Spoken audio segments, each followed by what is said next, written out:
Alors, l'habitat participatif est le sujet du moment. Il y a eu des appels à candidature lancés par la communauté urbaine de Lille et la ville de Lille à la recherche de groupes d'habitants souhaitant s'inscrire dans un système d'habitat participatif.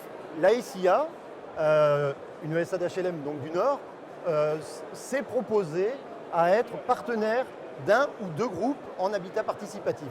L'objectif, c'est de monter des projets ensemble et que ce projet corresponde réellement à la demande des familles. Aujourd'hui, on travaille sans réelle valeur juridique, sans réel texte juridique. La loi va nous amener la possibilité de travailler sereinement sur le sujet. Sur l'habitat participatif, c'est un modèle nouveau à inventer. La loi ne va pas résoudre, effectivement, elle ne va pas donner un cadre. Je crois que c'est un domaine d'expérimentation et que nous, société HLM, nous devons d'être présents sur ce mode d'expérimentation et de sans arrêt innover. Et les habitants, eux, sont pour nous une source d'innovation, une source de réflexion.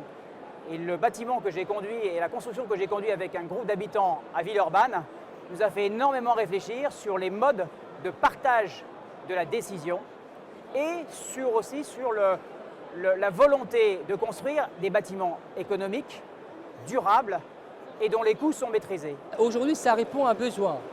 On revient à des principes où l'individualisme, où il y a moins d'individualisme, on va dire, et où la mutualisation prend tout son sens.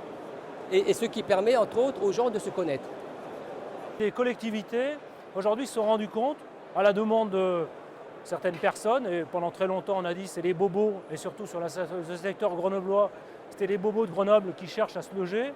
Et en fait, on s'est aperçu que c'est pas forcément, et c'est pas que ça. Parce qu'en fait, on a engagé aujourd'hui plusieurs opérations en habitat participatif, et on s'aperçoit qu'on est dans un segment de gens qui sont dans du logement social, et qui, là encore, n'ont pas de solution pour sortir de ce logement social.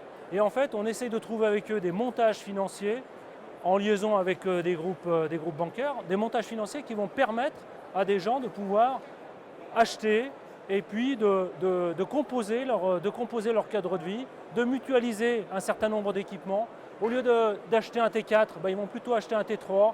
Et il va y avoir des pièces mutualisées dans lesquelles des espaces partagés, des espaces sur lesquels il y a une conception de vie qui va se